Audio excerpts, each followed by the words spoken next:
This episode, The Mystic Behind Organic Wine and Waldorf Schools from the Alchemist's Corner series, is brought to you by This Card Studio. You know, there are certain names in history that feel a bit like ghosts. They're everywhere, kind of hovering in the background of our daily lives. But if you tried to grab hold of them, if you tried to actually describe who they were, your hand would just go right through the mist. exactly, your hand goes right through. That's a very evocative way to put it. And I think I know exactly who you're talking about today. Oh, you do? It's the man who is somehow responsible for both the most expensive wine on the shelf and the kindergarten down the street that doesn't allow iPads. You got it. Exactly. I'm talking about Rudolph Steiner. Yeah. It is the strangest paradox. You walk into a supermarket, and there it is, a bottle of biodynamic wine. That's Steiner. That's him. You drive through a suburb, and you see a Waldorf school with its very distinct architecture. You know, no corners, everything's kind of swoop in. All flowing. Yep. That's Steiner. You might even have a friend who uses Weleda skin cream or takes mistletoe therapy for cancer. All Steiner. The man is embedded in the infrastructure of the alternative lifestyle. He really is. But here's the thing. If you ask the average person or even the person drinking that fancy biodynamic Pinot who is Rudolph Steiner, You get a blank stare. a completely blank stare or maybe a vague mumble about him being like an educator or something. Yeah, the school guy. Right, the school guy. But the reality is so much wilder. I mean, we are talking about a man who claimed to be a clairvoyant, Right. a man who designed buildings based on spiritual vibrations, and a philosopher who believed he had found the scientific bridge between the factory floor and, well, the angelic hierarchies. It is a massive topic. Yeah. To understand Steiner is to step into a completely different way of viewing the world. It's not just a philosophy. He called it Anthroposophy. Spiritual science. Spiritual science, exactly. And you're right, he's somehow ubiquitous and invisible at the same time. I mean, he wrote something like 30 books and gave over 6,000 lectures. The sheer volume of material is, frankly, intimidating. It's a mountain. So that is our mission for this deep dive. We're going to try and peel back the layers. Okay. We aren't just going to look at him as the school guy. We want to understand the mystic, the architect, the social reformer. We've got a whole stack of sources here. His own autobiographical writings, lectures on the occult, modern critiques, agricultural reports, philosophical analyses. It's a lot. And we should probably set our ground rules right at the top, Yeah. given the nature of this material. This isn't like doing a deep dive on the history of the coaster. Absolutely not. The deep dive disclaimer. We are explorers here.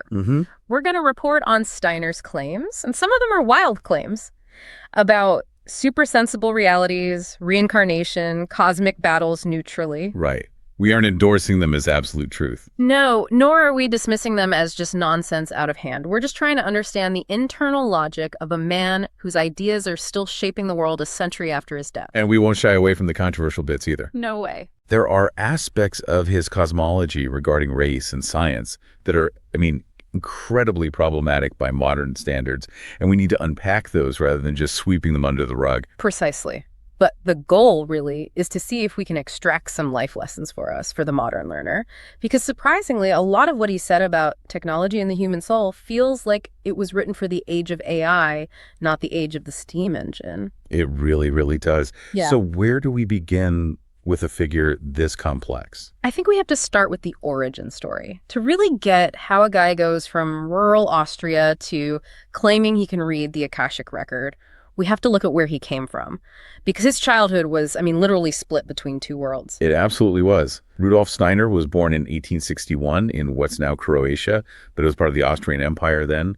And his childhood wasn't spent in some bustling city. He grew up in these tiny little villages because his father was a station master for the railway. And in his autobiography, The Story of My Life, he paints this incredibly vivid picture of his childhood environment. It's almost cinematic. On one side, you have the station.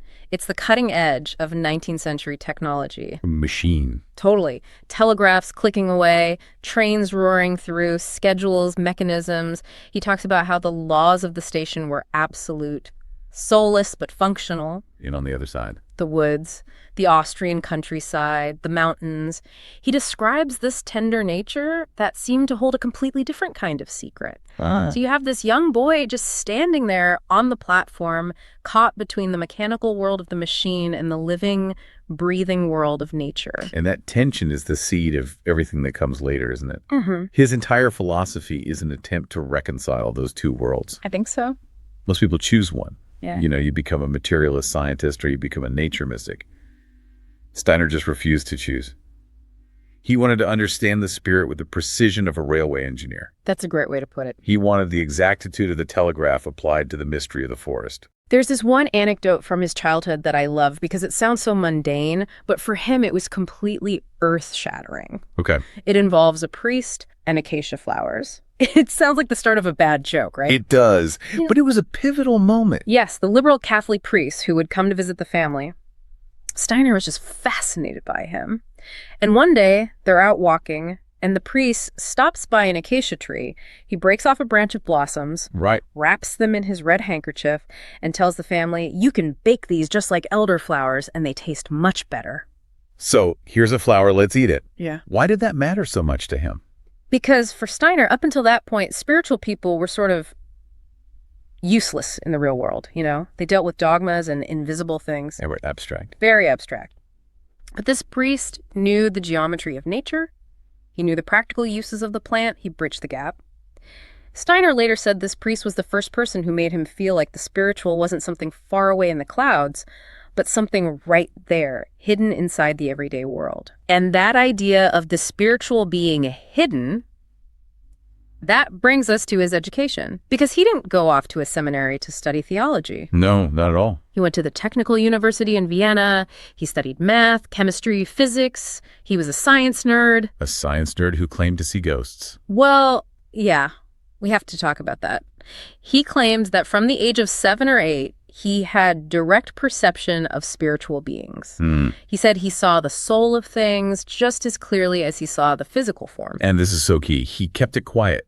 He knew that if he just started talking about angels in a chemistry lab in Vienna, he'd be written off as a complete lunatic. Oh, immediately. He suffered from this intense loneliness because he saw a world that no one else even acknowledged. He needed a language, you know, a framework to explain what he was seeing in a way that modern thinkers would actually respect. And he found that framework in Johann Wolfgang von Goethe. Now, most of us know Goethe as the guy who wrote Faust. The literary giant. Right, the literary giant. But Steiner was obsessed with Goethe, the scientist. That's the part people forget. Steiner was actually hired to edit Goethe's scientific writings. Yeah. And this is where we have to slow down and really get into it, because this is the bedrock of everything Steiner. Okay. It's the concept of Goethean science, or empirical idealism. Empirical idealism? My brain is already trying to shut down. Help me out here. Stay with me. Stay with me. Think about the dominant philosopher of that time, Immanuel Kant. Okay, Kant. Kant basically said that we are locked inside our own skulls. We have senses, eyes, ears, touch, and they give us data about the world. But we can never know the thing in itself. Right. You see a leaf, but you're just seeing light reflecting off a surface. You don't know the essence of the leaf. You're blocked. So Kant says we are basically tourists in reality. We can take pictures, but we can't really live there. Exactly. Perfect analogy. But Goethe, and by extension Steiner, said no. They believed that Kant was wrong. Yeah. They believed that humans have more than just 5 senses. They believed we have organs of perception for thinking. Thinking as an organ. Like an eye. Yes, exactly like an eye. Steiner argued that if you look at a plant and you just stare at it, you see a static shape, a snapshot. Yeah. But if you use your mind to recreate the plant's growth, if you imagine the seed contracting, then the roots pushing down, the stem expanding, the leaf unfurling, the flower opening, if you run that movie in your mind with intense focus, you aren't just imagining. You are using a spiritual eye to perceive the archetype of the plant, the idea behind it. So it's not just hallucinating a plant, it's actively participating in the plant's actual life force using your consciousness. Precisely. Steiner called it living thinking. He believed that thoughts are not just shadows in our heads, they are objective realities. If you develop them, you can see the spiritual world, just as your eyes see the physical world. Wow. This was his aha moment. He realized he wasn't crazy. He just had a different organ of perception turned on, one that he believed everyone has, but most people just leave dormant. That is a massive shift. It turns thinking from a passive activity like I'm thinking about dinner into an active tool of exploration, like a microscope or a telescope. It validates the entire inner world. So, armed with this confidence, he starts looking for a crowd that might understand him. And he eventually lands in the Theosophical Society. Right. This was the big spiritual movement of the turn of the century, led by the mysterious Madame Blavatsky. That's the one. But he didn't stay there. They broke up. It was a messy divorce from what I've read. What happened? It was a clash of worldviews, really. Theosophy was very Eastern-oriented. They looked to India, to Buddhism for wisdom. They were very much about escaping the wheel of rebirth. Okay. And then the leadership of the Theosophists started promoting a young Indian boy named Jiddu Krishnamurti as the new Messiah, the reincarnation of Christ. And Steiner was not having that. Not at all. Steiner respected Eastern wisdom, but he was a Western esotericist through and through. He believed the path for the Western mind was different. It had to be scientific, clear, individualistic. And Christ-centric. And crucially, Christ-centric. But we have to be really careful here. He wasn't religious in the church-going sense. He saw Christ as a cosmic event, a turning point in Earth's evolution, not just a religious figure. So when they tried to install Krishnamurti as the new Jesus, Steiner basically took his ball and went home. He was out.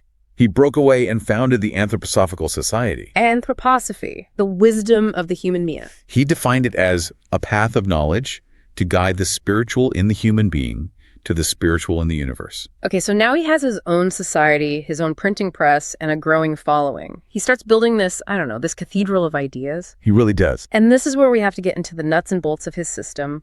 We need to talk about the anatomy of the human being. And I don't mean bones and muscles. No, we're talking about the invisible anatomy. This is foundational.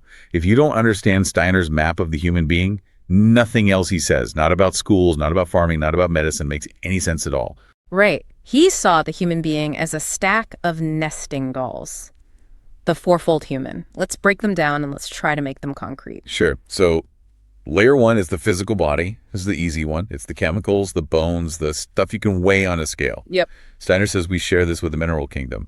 A rock has a physical body. You have a physical body.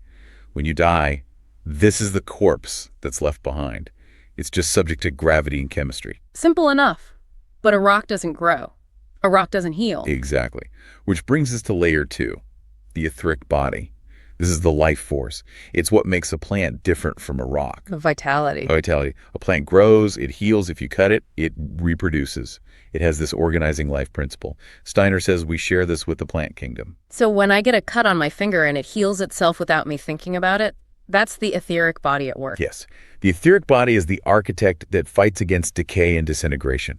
It keeps the physical body from just falling apart. It governs our health, our habits, our memory. It's purely functional and vital. Okay, so rocks are physical. Plants are physical plus etheric.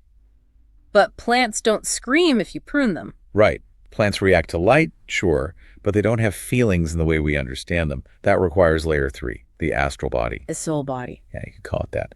This is the realm of consciousness, sensation, passion, desire, pain, pleasure. Animals have this. We share the astral body with the animal kingdom.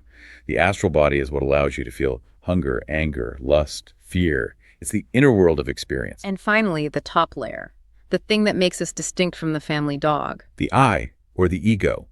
Now, we have to be careful with the word ego. We usually mean it like, oh, he has a big ego, meaning he's arrogant. Right, it's a negative thing. But Steiner means the spark of individual self-consciousness, the ability to stand back and say, I am, the ability to reflect on oneself. An animal knows, but it doesn't know that it knows. That's the key. Only humans have this recursive self-awareness. Is what allows us to be moral agents, to create art, to consciously choose our destiny. This structure actually explains one of the weirdest parts of our lives. Sleep. I found Steiner's explanation of sleep to be one of those whoa moments. It is fascinating mechanics. Steiner says that when you go to sleep, your physical and etheric bodies stay in the bed. Okay. That's why you stay alive, you breathe, you heal. Actually, healing happens best during sleep because the etheric body is working undisturbed. Right. But your astral body and your ego, they detach. They leave the physical and etheric bodies. They check out at the hotel. They check out. They go out into the spiritual world to recharge. Because having feelings and thoughts all day, the astral and ego activity is actually destructive. It wears you down. It burns you out. It's catabolic. Exactly. Yeah. So sleep is the soul leaving the body so the body can repair itself, while the soul goes off and gathers new strength from the cosmos. Which explains why if you don't sleep, you don't just get tired physically. You start to hallucinate. You go crazy. Your astral body is trapped in the physical and starts kind of eating it alive, metaphorically speaking. That's the idea. It's a rhythmic separation and reunion. And this whole anatomy lesson connects directly to how he views the body's function. He didn't just map the invisible layers, he mapped the physical systems, the threefold function.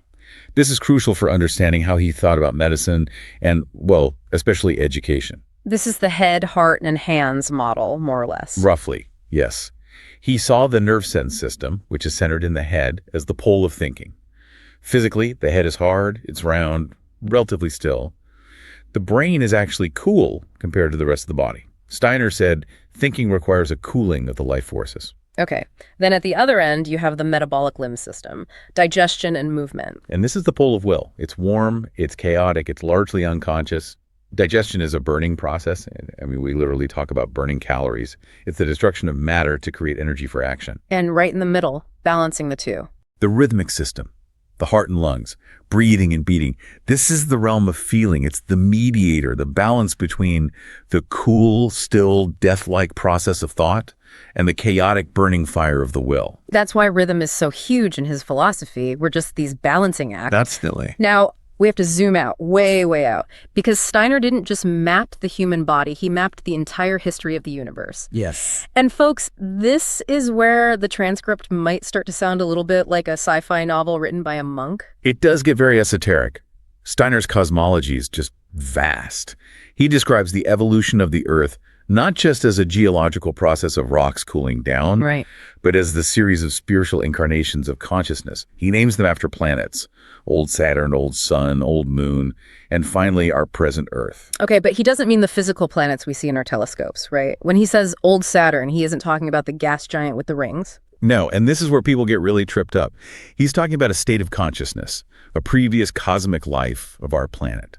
He says old Saturn was the first iteration of our evolution. It was a state of pure warmth. Pure heat. Just heat. There was no solid matter, no light, no air. And in that primordial heat, the very earliest seeds of the human physical body were laid down by spiritual beings. Wait, so he's saying our physical bodies started as heat. Yes, he viewed heat as the bridge between the spiritual and the physical. Then came old Sun, which was a state that introduced air and light. Then old Moon, which introduced water and the astral forces. And finally, our Earth, where things solidified into mineral matter. Okay. The point isn't the physics of it. The point is that humanity is ancient, and we have been slowly densifying from pure spirit into this hard, rock-like existence we have now. And the mechanism for our personal evolution through this whole cosmic system is reincarnation and karma. But again, Steiner's take on karma is different from the pop culture version of what goes around comes around. It is. It's much more complex. Yeah. He didn't view karma as a system of reward and punishment. It's not, you were a thief in a past life, so now you're a cockroach. No. He saw it as a law of destiny, or maybe better, a law of education. He claimed that we choose our parents. We choose our life circumstances before we are born. Hold on. That's a heavy concept. You're telling me that someone born into poverty or abuse or with a terrible disease, Steiner says they chose that. I mean, that sounds dangerously like victim blaming. It is the most controversial and difficult part of the philosophy to grapple with, Steiner would say. The soul, when it is between death and rebirth, in the spiritual world, it sees what it lacks. Okay. It sees, okay, in my last life, I haven't developed patience, or I haven't learned to love despite suffering. So it consciously chooses a life path, a resistance, you could say, that will force it to develop those specific qualities. So it changes the perspective from, I am a victim of bad luck, to, I am an agent in a very difficult classroom that I signed up for. That's the idea. It is empowering, in a way, because it gives meaning to even the worst suffering. Yeah. But it's also terrifying. It implies a level of personal responsibility that is just hard to swallow. It really is. And it sets the stage for the drama of our lives, because this evolution, this classroom, it isn't happening in a vacuum. It's a battlefield. A battlefield, yes. And this leads us to what I think is the most insightful and, frankly, useful tool Steiner offers for the modern world, the battle for the soul. I agree. This is where we break the binary. Usually we think God versus devil, good versus evil, Luke Skywalker versus Darth Vader. Right, a single opposition. But Steiner says, no, there are two devils. Two adversaries, and they represent opposite extremes. Evil, for Steiner, is not a thing. It is an imbalance. Let's meet the contestants. In the red corner, we have Lucifer. Lucifer's the light bringer. He represents the temptation of pride, vanity, and spiritual escapism. Escape. Lucifer wants you to transcend the physical world too fast. He governs religious fanaticism, hallucination, unfocused spirituality. He wants you to float away in a cloud of bliss, ignore your rent, ignore your body, and just be spiritual. So the head in the clouds danger, the artist who starves to death because money is dirty, the spiritual bypasser who says it's all love and light while their life is completely falling apart. Exactly. That is the Luciferic slide. But in the blue corner, we have the opposite danger, Ahriman. Ahriman. This is an ancient Persian name for the dark spirit. It is. Ahriman is the tempter of materialism. He is cold, hard intellect. He wants you to believe that only matter exists, that you're just a collection of chemicals. He governs bureaucracy, dry statistics, rigid laws, and especially machines. Ahriman wants to harden the human being into a machine, to strip away the soul and leave only the data. Whoa, okay. That sounds suspiciously like the last 20 years of human history. It really does. I mean, if we look at the modern world through Steiner's lens, you could argue we are absolutely drowning in Ahrimanic influence. For sure. Algorithms that reduce all human behavior to data points. Ahriman, a medical system that often treats the body like a broken car with no regard for the soul. Ahriman, the drive to merge man and machine. Pure Ahriman. It's the spreadsheet versus the poem. Ahriman loves the spreadsheet. Loves it.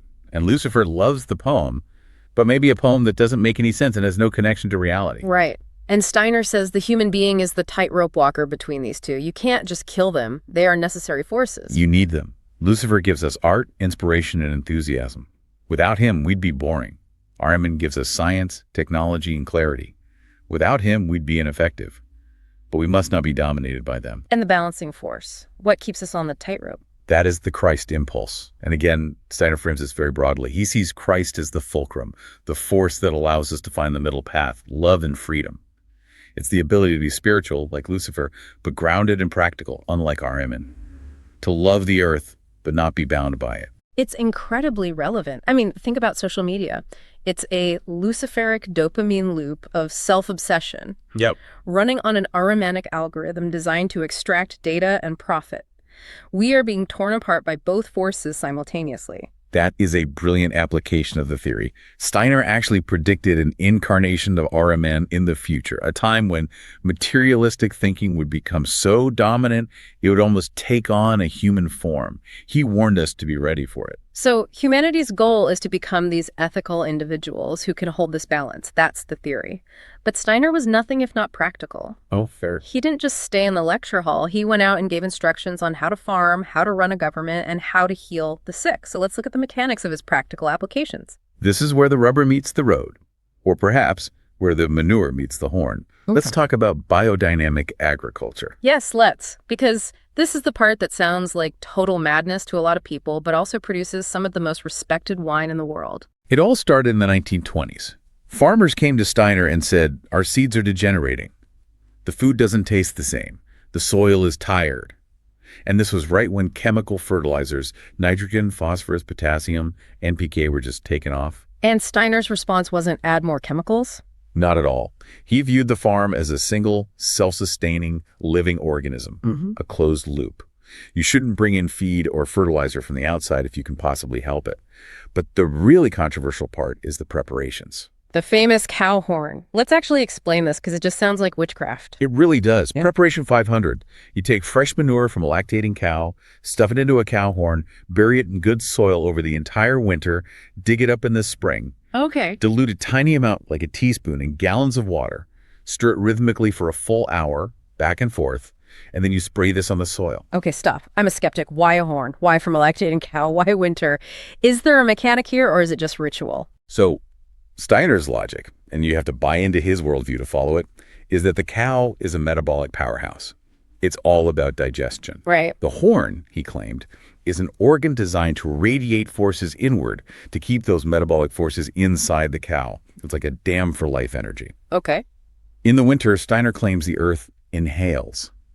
The spiritual forces of growth retreat deep into the soil, so the soil is most alive deep down during winter. So by burying the horn, then, you are exposing that manure to the maximum concentration of the Earth's vital forces. You're charging the battery. That's the idea. Yeah. And when you dig it up, that manure has transformed.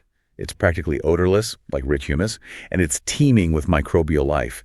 The stirring then spreads that information or energy to the water, and the water spreads it to the entire field. So it's like a homeopathic dose for the soil. You aren't adding bulk nitrogen, you're adding a signal to wake up the life in the dirt. That's the claim.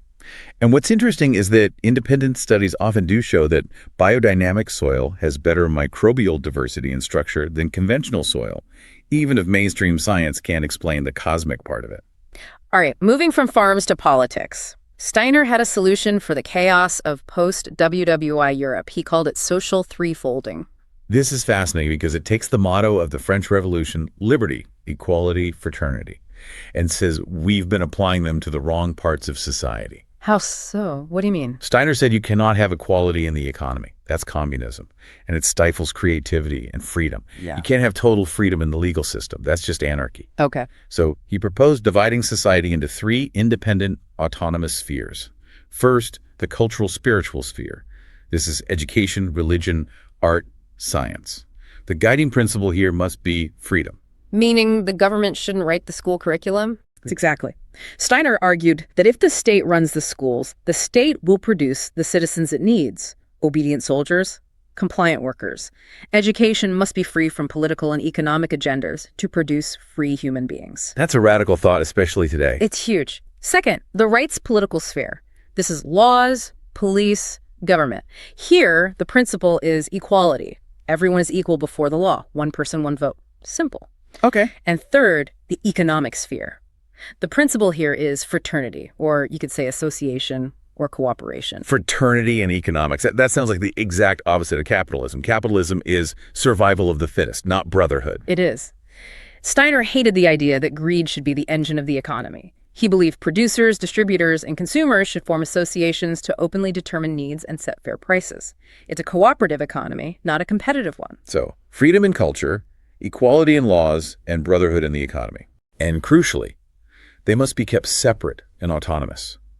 A business shouldn't be able to buy a law that violates the separation of economy and rights.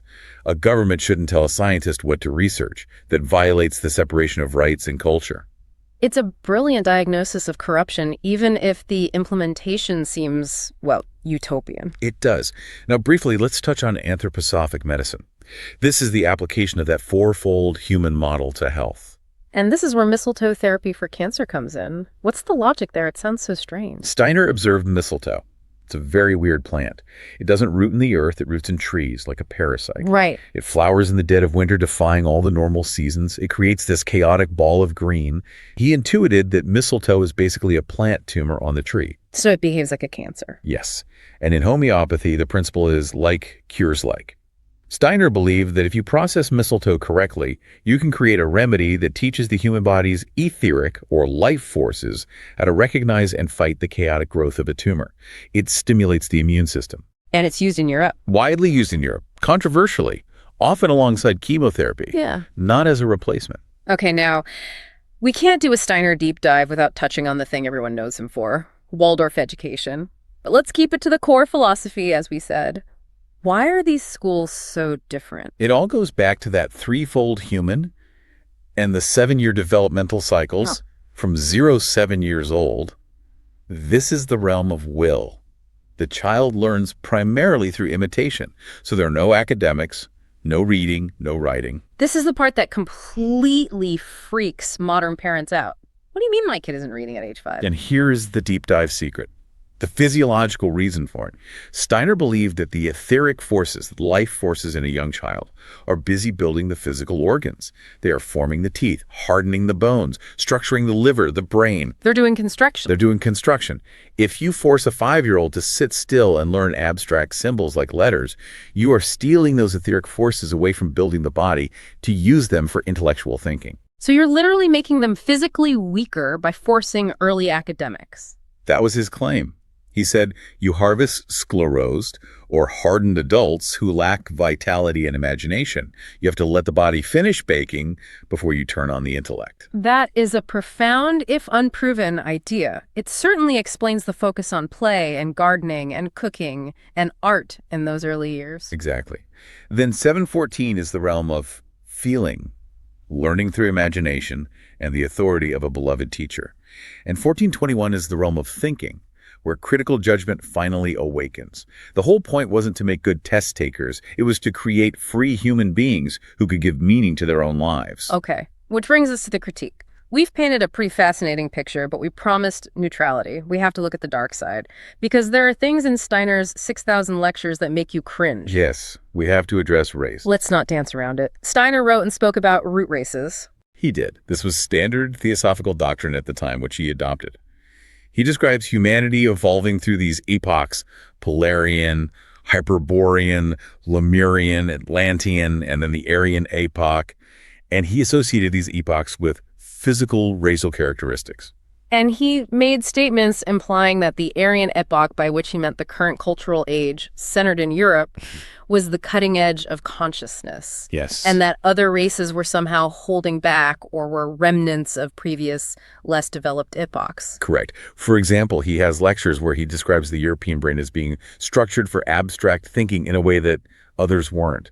He even commented on how moving a specific racial group to a different continent would lead to their extinction because they weren't spiritually tied to the geography.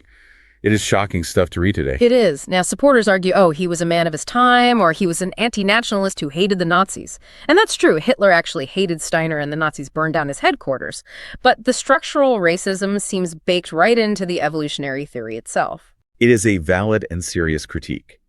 If you believe souls reincarnate to advance, and you place white European culture at the top of the advancement ladder for this particular time, you have a racist hierarchy. It's unavoidable. Modern anthroposophists really struggle with this. I'm sure. They emphasize that Steiner also said race is something we must overcome, and that the individual I has no race. Yeah. But you can't just ignore the texts. They are there. Then there is the scientism debate. Steiner called it spiritual science.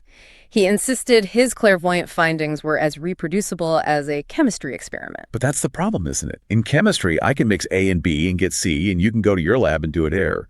In Steiner's science, the only way to verify his findings about Atlantis or karma is to become a clairvoyant initiate yourself, following his exact path. So it's not science, it's revelation. It's not falsifiable. Exactly. Critics call it a Gnostic cult. Gnosticism means salvation through secret knowledge. If the truth is only accessible to the master and you have to just believe him, that's a huge red flag for many people. And finally, the charge of mystical barn pottery. I just love that phrase. It's a great one. It's the raw skepticism of the cow horn. Critics argue that public money shouldn't go to medical treatments based on visions of Atlantis or to schools that believe in gnomes and elemental beings. Right. They worry that underneath the nice watercolor paintings and the organic bread of Waldorf, there is a weird, irrational dogma being fed to children. It's important to acknowledge that. We are navigating a system that requires a massive suspension of disbelief. Exactly. But, and this is the big but, even if you strip away the clairvoyance and the Atlantis myths and the racial theories, the insights he had about the human condition are often startlingly accurate and useful. Which brings us to the finish line. We've sifted through the cosmology, the cows, and the controversies. What can the learner take away from this? What are the life lessons for us today? I think there are 4 key takeaways that apply regardless of whether you believe in the spiritual stuff or not. Okay, lesson 1, ethical individualism. This comes from his early book, The Philosophy of Freedom. This is a heavy mental workout, this book. But the core idea is that Steiner says true freedom isn't just doing what you want. That's just following your instinct or your social programming. Right. True freedom is a cognitive act. It is acting out of pure love for the action itself, driven by a moral intuition that you have consciously created for yourself in that specific moment. So it's not following the 10 Commandments, and it's not just following your gut. It's actively creating your own moral and situation by situation through deep, clear thought. Yes, it asks us to wake up and be deliberate, to not be a sleepwalker in our own moral lives. Okay. Lesson 2, resistance to the machine. Ahriman. This is the most urgent one for today, I think. Steiner warned that we would be tempted to merge with machines. His advice: to stay human, we must cultivate what machines cannot do: imagination, empathy, artistic creation. If your thinking is cold, logical, repetitive, and predictable, you are already becoming a machine. He said you have to warm your thinking with feeling. So write a poem, walk in the woods, do something inefficient and beautiful. Don't try to optimize every second of your life. Exactly. Okay, lesson 3, the importance of rhythm. We are rhythmic beings. Heartbeat, breath, sleep-wake cycles. And modern life is a war on rhythm. blue light at night, eating at our desks, irregular hours. Steiner viewed rhythm as the carrier of life itself, the etheric. If you want to heal yourself, he'd say, fix your rhythm first. Reconnect to the cycles of the sun and the seasons. It's basic, but we've completely forgotten it. So true. And finally, lesson 4, seeing the invisible in the everyday. This is the Gothian lesson we started with. When you look at a person, don't just see a static object, a collection of facts. See a biography in motion. See the struggle, the becoming. When you look at a plant, see the whole process of growth from seed to flower and back again. Yeah. Shift your mind from data processing to living thinking. It makes the world feel richer, more alive. It re-enchants the world. So we have unpacked the paradox. Rudolph Steiner, the man who saw angels and designed factories. A complex, contradictory, often baffling, but undeniably brilliant figure. He tried to build a bridge between the highest spirituality and the most practical daily life. Whether he succeeded is, up for debate, but the attempt itself was magnificent. Here's a final provocative thought for you to chew on, something Steiner mentioned in a lecture. He believed that in the future, our future humans would naturally develop the ability to see each other's thoughts and feelings as objective realities, like seeing a color or an aura around someone. Wow. Imagine that. If you couldn't hide your anger or your jealousy or your love, if it was as visible as a red shirt. How would that change the way we treat each other? Would we be more careful with our internal lives if we knew they were visible to everyone? It's a terrifying and beautiful thought. It would force us to be honest, wouldn't it? That's Steiner for you. If you want a serious mental workout, go read The Philosophy of Freedom. If you want a headache, maybe try occult science. Or, just enjoy a glass of that biodynamic wine and look at the label with a little more suspicion and maybe a little more appreciation. And maybe plant some acacia. Maybe plant some acacia. Thanks for listening to The Deep Dive. See you next time.